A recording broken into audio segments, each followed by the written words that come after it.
Oh, ayan guys, dun sa mga gusto mag-propagate ng rubber tree. Ayan, ang daming sanga dito. Ito, presyohan natin 30 pesos. Ito, 50.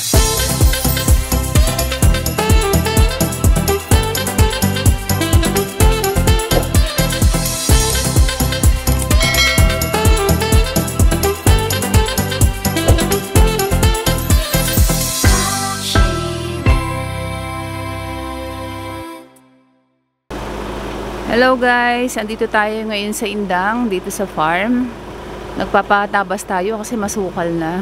Tingnan nyo, kinakalbo na nila yung rubber tree. Ayan. Ang dami nang naisakay dito sa truck.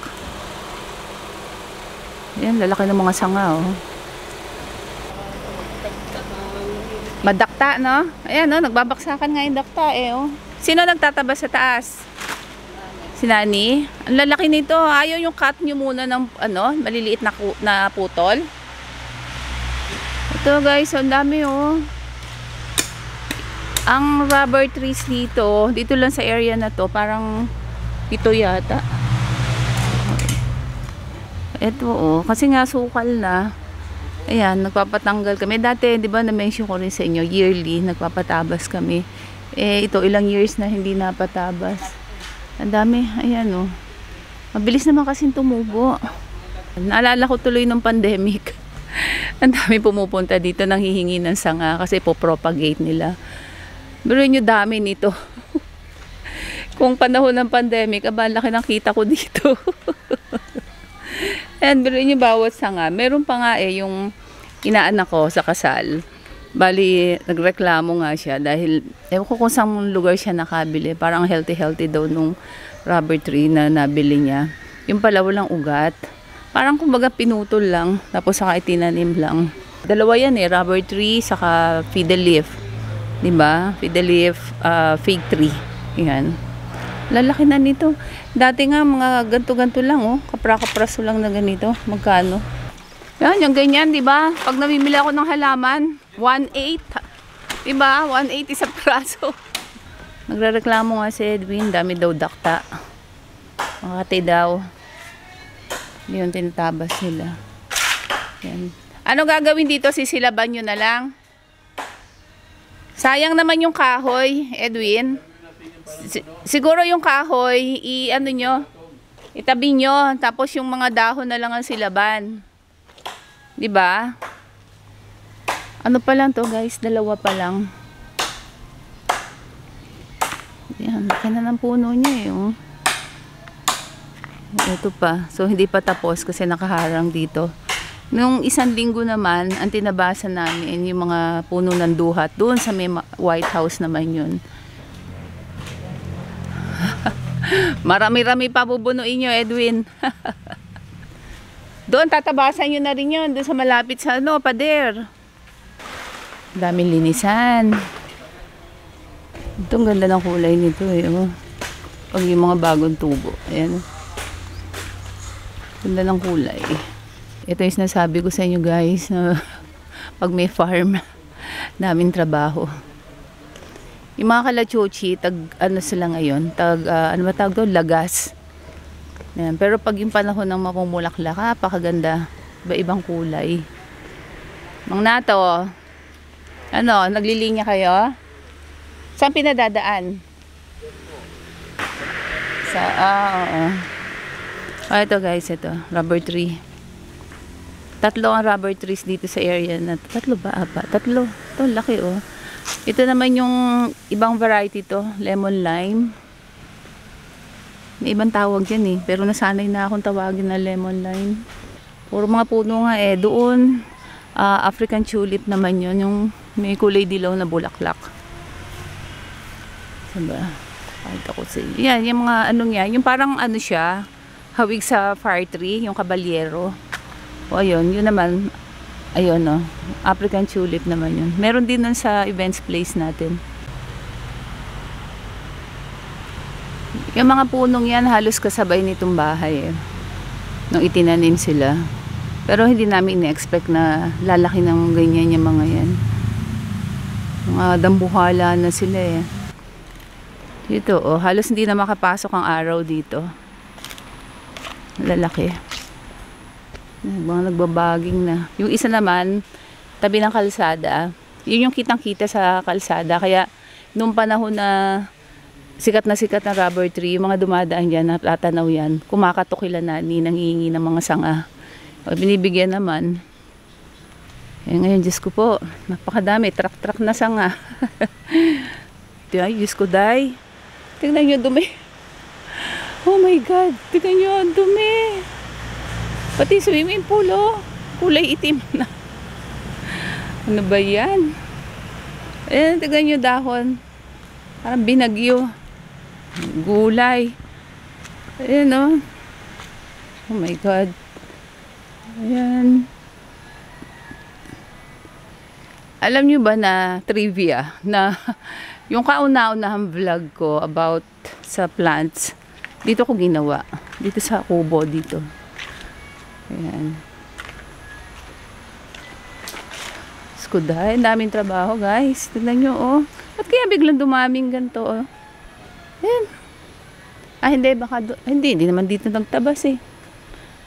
Ay, nako. Ayan, dyan sa gazebo na yan.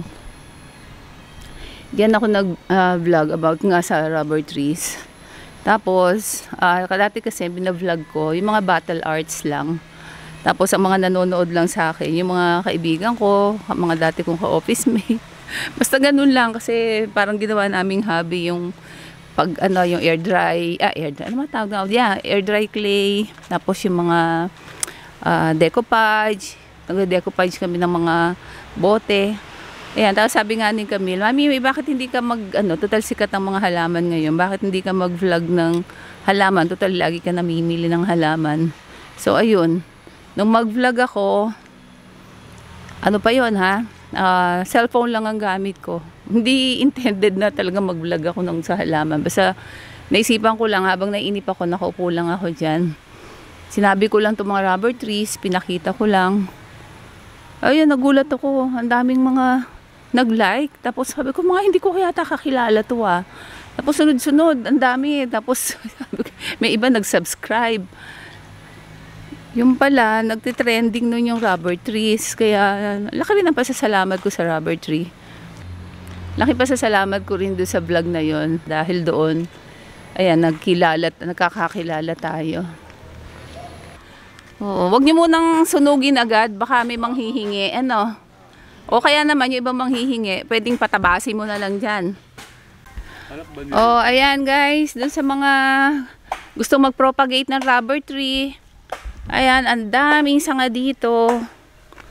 Kaya kung gusto nyo, nako, sana agad kayo. Sana ma-edit ko kagad to para makita nyo. Ayan. Napakarami nito. Sasawa kayo. At napakarami pang puno na puputulan. Kaya kung gusto nyo na manghingi, ayan, pwede kayong pumunta dito, hanapin nyo si Nani. Dito naman, nakapaglinis na sila Nani. Ang problema, dun sa may area ng swimming pool, grabe, baka isang buwang hindi nawalisan yun. Busy kasi sila, tapos nagbubuhos doon sa isang ginagawang bahay. So si Nani, tsaka si Rene, ayun, busy. Hindi nila magampanan yung mga pagwalis-walis. Bagay, dahon lang naman yan eh. Dali nang linisin yan. Ngayon ko lang napansin, nakalbo na rin pala to. Tanda na kasi nito. Ano nga ba pangalan nito? Yung parang yellow bell. Campanilla. Dati kami lang tumatawid dito o ilan-ilan. Ngayon, ang bibilis na ng sasakyan din dito. Lalo na pag nagawa tong kalsada dito.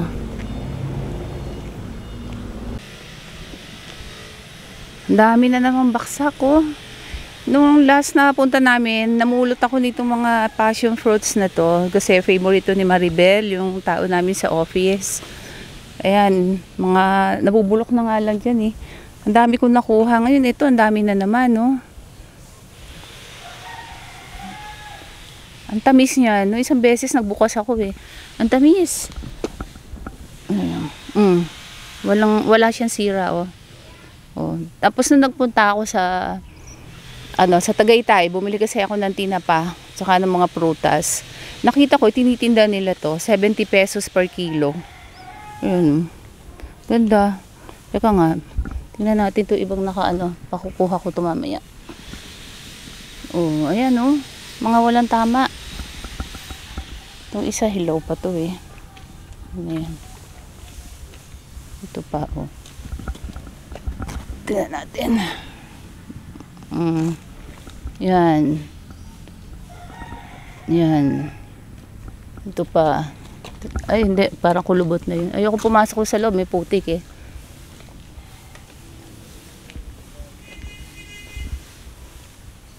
Ito. Ay, no, makinis pa oh. Hindi lang ako makatungo ng maayos eh. Ay, ang ganda oh. O, tingin nyo. May tangkay pa. Aray ko.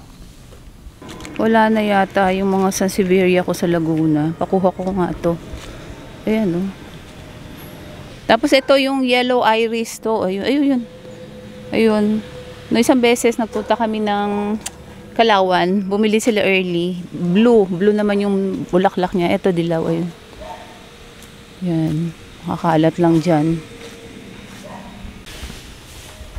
Ito yung pinatanggal ko na ano na variegated ficus doon sa may White House.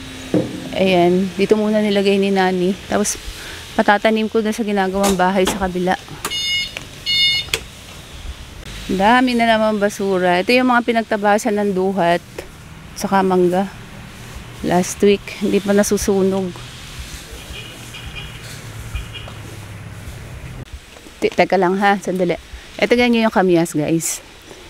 May vlog ako niyan nung binili ko yan sa Silang. Ang liit niyan.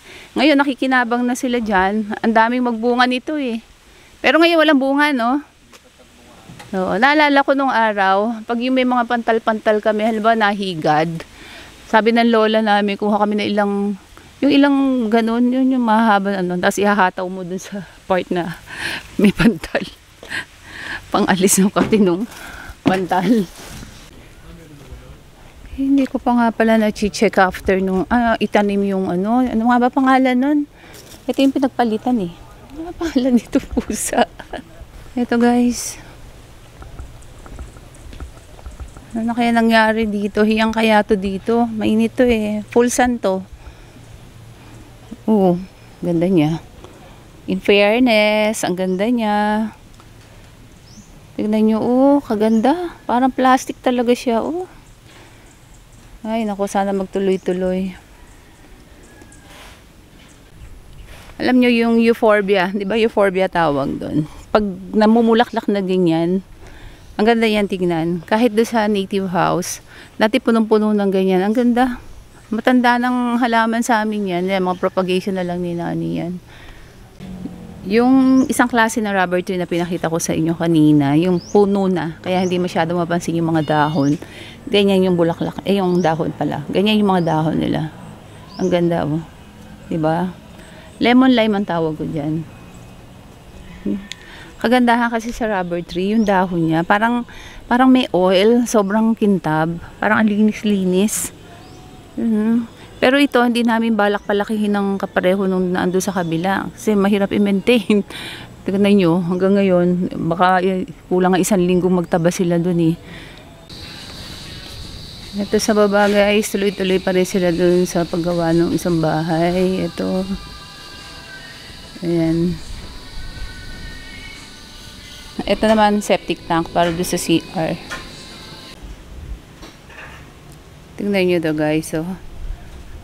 Ang lago, ang kapal. Ayan, no. Oh. Ayan, no. Sinakop na rin niya to, oh. Ganda, no? Ang ganda niya. Hanggang doon sa likod. Ito, oh. Ano to eh, yung mga buto, nililipad lang ng hangin. Kumakalat na siya. Ganda, oh. Siguro 2 beses lang akong bumili ng halaman na to. Doon ko itinanim sa may, actually, sa Laguna nga eh. Siguro yung mga paso na pinadala ko dito, may buto. Tapos nagtubuan dito. Tingnan nyo. Pag ito ay itinitinda dun sa mga garden, ilang piraso lang yan dun sa isang plastic. Ito, oh, tulad nito. Yan. Yan, ganyan. Magkano na? 30 pesos. Isang ganito lang yun, ha? 30. Oh, 30. Ilan to? Napakadami, oh. Ilang puno to? Ilang halaman niya, no? Yung iba nga lalaki na. Ito, katulad nito, oh. Siguro 50 pesos na yan. Ayan, oh. Diba? Hindi lang 30 yan. 50 na. Kasi, ang kapal, parang ano na siya, ayan, 4 na sanga na siya, eh. Ito, oh, presyohan natin. 30 pesos. Ito, 50. Oh, ilang 30 pesos yan? Napakadami. Oh. Hala. Ang dami, oh. Pwede pala akong maging supplier nito margarita. Ito pa, oh. Ang laki nito, oh. Oh, pero syempre pag nagtinda ka, itong mga ganitong size lang. Ito, magiging mother plant mo na 'yan. Tapos ayun, nagkadun tayo sa kabilang side para makita nyo. Ito guys, oh, tingnan mo. Likuran na 'to. Oh. Tapos doon, may nagtubuan na rin doon. Baka sakupin na nga yung isang buong ganyan. Di mas maganda kung sasakupin yung buong gilid na yan, di ba? Ganda. Nakakatuwang tumambay dito. Ayan, ano na siya, palaos na, pawala na.